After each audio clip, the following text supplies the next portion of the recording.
Hi friends, welcome to Nisha's home cooking. ഇന്ന് ഞാൻ ചെയ്യാൻ പോകുന്നത് നമ്മുടെ ഞുറുക്ക് ഗോതമ്പ് അതുകൊണ്ടുള്ളൊരു പായസം ഉണ്ടാക്കാനായിട്ടാണ്.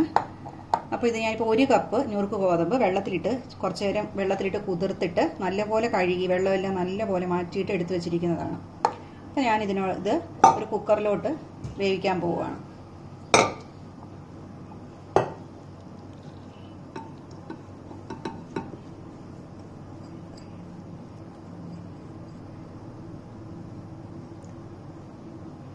അപ്പോൾ ഇത് വേവിക്കണത് കുറച്ച് തേങ്ങാപ്പാൽ എടുത്ത് വെച്ചിട്ടുണ്ട്. ഇപ്പോൾ പായസത്തിന് വേണ്ടിയിട്ട് ഞാൻ ഒരു 1.5 കപ്പ് തേങ്ങ ചിരണ്ടിയതിൻ്റെ കൊണ്ടുള്ള തേങ്ങാപ്പാലാണ്. അപ്പോൾ ഇത്രയും പാലുണ്ട്. അപ്പോൾ ഇതിനകത്ത് 3ാമത്തെ പാൽ കൊണ്ടാണ് ഞാനിത് വേവിക്കാനായിട്ട് ഇതിനകത്ത് വെള്ളമായിട്ട് ഒഴിക്കുന്നത്. പിന്നെ ഇതിൻ്റെ കൂടെ വേവിക്കുന്ന സമയത്ത് ഞാനൊരു 1 സ്പൂൺ നെയ്യും കൂടി കൊടുക്കുകയാണ്.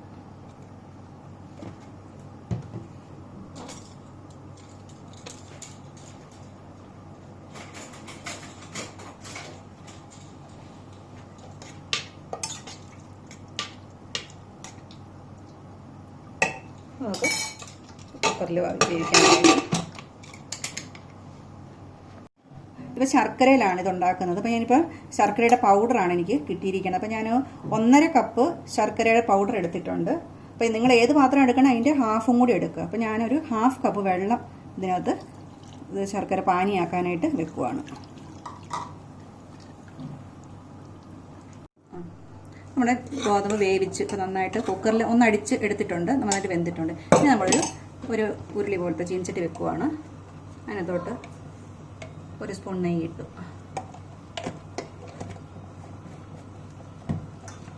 പിന്നെ ഈ വേവിച്ച ഗോതമ്പ്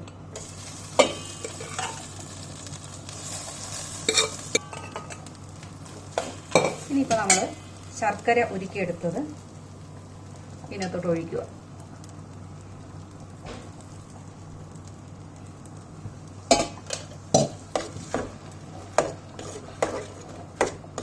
ഇനി ഈ ശർക്കരയ്ക്കകത്ത് ഇത് നല്ലപോലെ വരട്ടിയെടുക്കണം. ഇത് ശരിക്കും ശർക്കരയുടെ വെള്ളം പറ്റുന്നവരെ നമുക്ക് നല്ലപോലെ ഇത് വരട്ടണം ഇതിനകത്ത്. അപ്പം നമ്മുടെ ഈ ഞുറുക്ക് ഗോതമ്പ് വേവിച്ചത് ശർക്കരയിലായിട്ട് വരട്ടിയെടുത്തിട്ട് നല്ലപോലെ ഇപ്പം ഫുൾ അതിൻ്റെ വെള്ളമൊക്കെ പോറ്റി നമ്മളതിൻ്റെ നെയ്യൊക്കെ തെളിഞ്ഞ് കറക്റ്റായിട്ട് വന്നിട്ടുണ്ട്. ഇങ്ങനെ. അപ്പോൾ ഇനി നമ്മൾ അടുത്ത സ്റ്റെപ്പ് എന്ന് പറയുന്നത് ഒരു നുള്ള് ഉപ്പ്. ഏത് മധുരം ഇട്ടതിന് ഇച്ചിരി ഒരു ഉപ്പ് കൊടുക്കുമ്പോൾ നല്ലൊരു ടേസ്റ്റ് കൂടും. ഒരു നുള്ള് ഉപ്പ്. ഇനി നമ്മൾ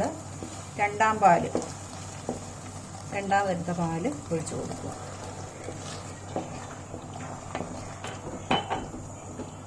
എല്ലാ ശർക്കര പായസത്തിനും നമ്മളിങ്ങനെ വരട്ടിയെടുക്കണമുണ്ട്, അതാണ് അതിൻ്റെ ടേസ്റ്റ്.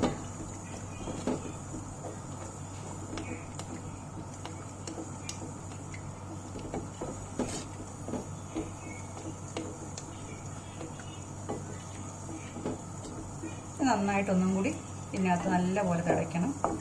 അതിനകത്ത് വെള്ളമുണ്ട് 2ാം പാലിനകത്ത്. നമ്മൾ അതും കൂടി കഴിഞ്ഞിട്ട് വേണം അടുത്ത. നമുക്കിച്ചിരി ഏലക്കായും ചുക്കും, ഒരു കുഞ്ഞു പീസ് ചുക്ക് ഞാൻ എടുത്തിട്ടുണ്ട്. പിന്നെ ഒരു 8 ഏലക്ക, അതിൻ്റെ തൊണ്ട് മാറ്റിയിട്ടുണ്ട്. അതിൻ്റെ കുരു മാത്രമേ എടുത്തിട്ടുള്ളൂ. ഇനി നമുക്കൊരു 2 ശകലം പഞ്ചസാരയും കൂടി ഇട്ടിട്ട് നമുക്കൊന്ന് നന്നായിട്ട് പൊടിച്ചെടുക്കാം. കാരണം പഞ്ചസാര ഇടാതെ നന്നായിട്ട് പൊടിഞ്ഞ് കിട്ടും. അപ്പോൾ ഇത് ഞാൻ മിക്സിയിൽ ഒന്ന് അടിച്ചെടുക്കാം.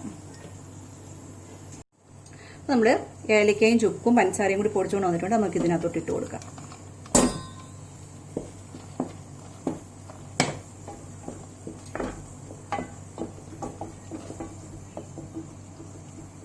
നമുക്ക് ഇത് ഇപ്പം നന്നായിട്ട് കുറുകി വന്നിട്ട് നമുക്ക് ഇനി തലപ്പാലൊഴിക്കാം. ആദ്യത്തെ പാലൊഴിക്കുന്നു ലാസ്റ്റ്.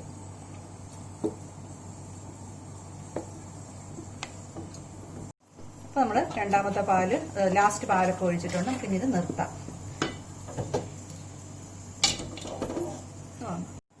നമ്മൾക്ക് ഇച്ചിരി ഇതിനകത്തോട്ട് വറുത്തിടാനായിട്ട് ഞാൻ 1 ടേബിൾ സ്പൂൺ ഗീ എടുത്തു. കുറച്ച് തേങ്ങാ കൊത്തുണ്ട്, ഇതൊക്കെ ഓരോരുത്തർ ഇഷ്ടമാണ് കേട്ടോ. ആർക്ക് നിങ്ങൾക്കിപ്പോൾ വേണ്ടെങ്കിൽ ഇടേണ്ട കാര്യമൊന്നുമില്ല. എനിക്ക് ഇട്ടുമെന്നുള്ളതേ ഉള്ളൂ. മൂത്തൊരു പകുതി മൂപ്പാൻ നമുക്ക് കാഷ്നട്ട് ഇട്ട് കൊടുക്കണം. പിന്നെ കുറച്ച് കിസ്മിസ്, തേങ്ങാക്കൊത്ത് ഒരുമാതിരി മൂത്തിട്ടുണ്ട്. അപ്പം നമുക്ക് ഇനി കാഷ്നട്ട് ഇട്ട് കൊടുക്കാം.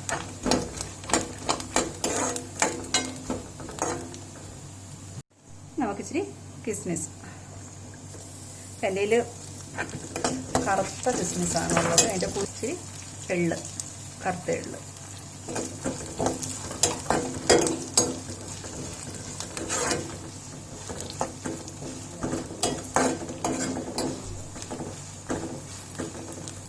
ഇതെല്ലാം നമ്മൾ വറുത്ത സാധനങ്ങളൊക്കെ ഇതിനകത്തോട്ട് ഇടുകയാണ്.